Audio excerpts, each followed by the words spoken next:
नमस्कार दर्शक बंधु, चलतु जानिबा केउ चारोटी काम करि सारिबा परे तुरंत स्नान करिबा उचित, नचेत आपनको लागिबो महापाप।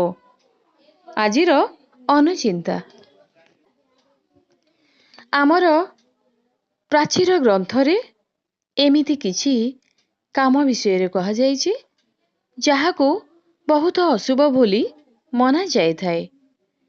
एही काम को करिबा द्वारा घरे दारिद्रता आसी थाए। एही घरे रहुथुवा सदस्य माने देवी देवतांक कृपारु वंचित होइथांती।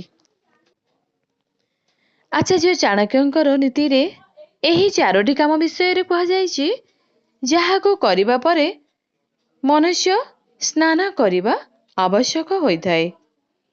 आचार्य चाणक्य जणे महान ज्ञानी हेबा सहित जणे महान नीतिकारक मध्य थिले।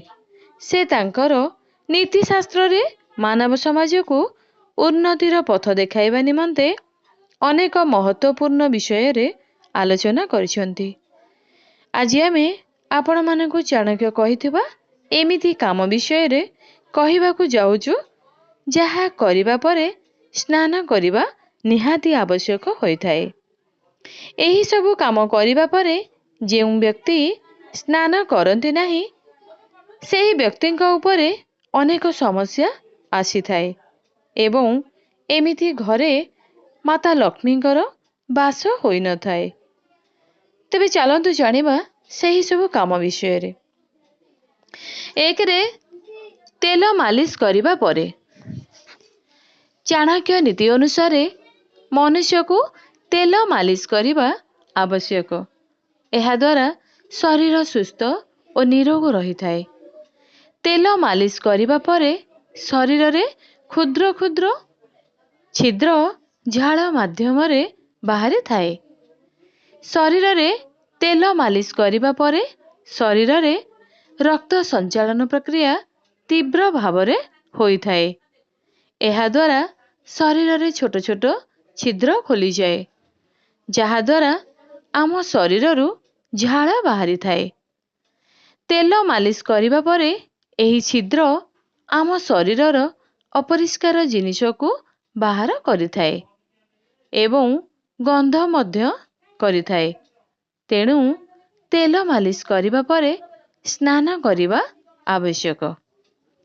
दुई रे शव यात्रा करी घर को फेरिबा परे चाणक्य कहिसंती व्यक्ति शव यात्रा रु फेरिबा परे अवश्य स्नान करिबा दरकार, कारण शव यात्रा मृत व्यक्तिर स्थान अटे।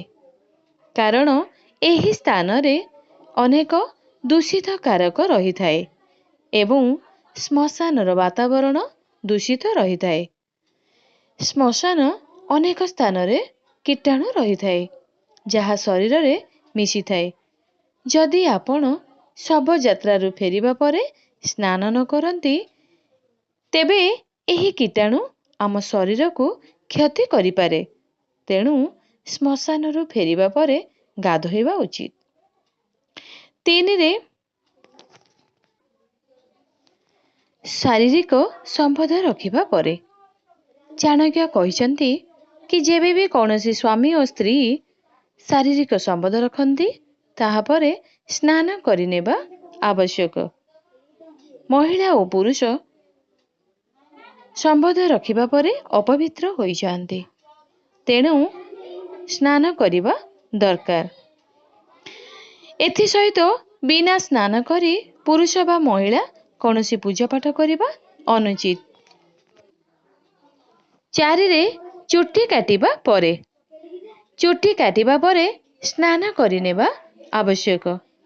व्यक्ति प्रत्येक मासरे चुट्टी काटी थांती। तेणु आपण जेबे भी चुट्टी काटुछंती तुरंत स्नान करी घर को प्रवेश करिबा दरकार। कारण चुट्टी काटिबा परे आम शरीर रे छोट छोट चुट्टी रही जाई थाए जहा गोटिए प्रकारर अपरिष्कार जिनिष अटे। तेणु चुट्टी काटी सारिबा परे स्नान करिबा आवश्यक।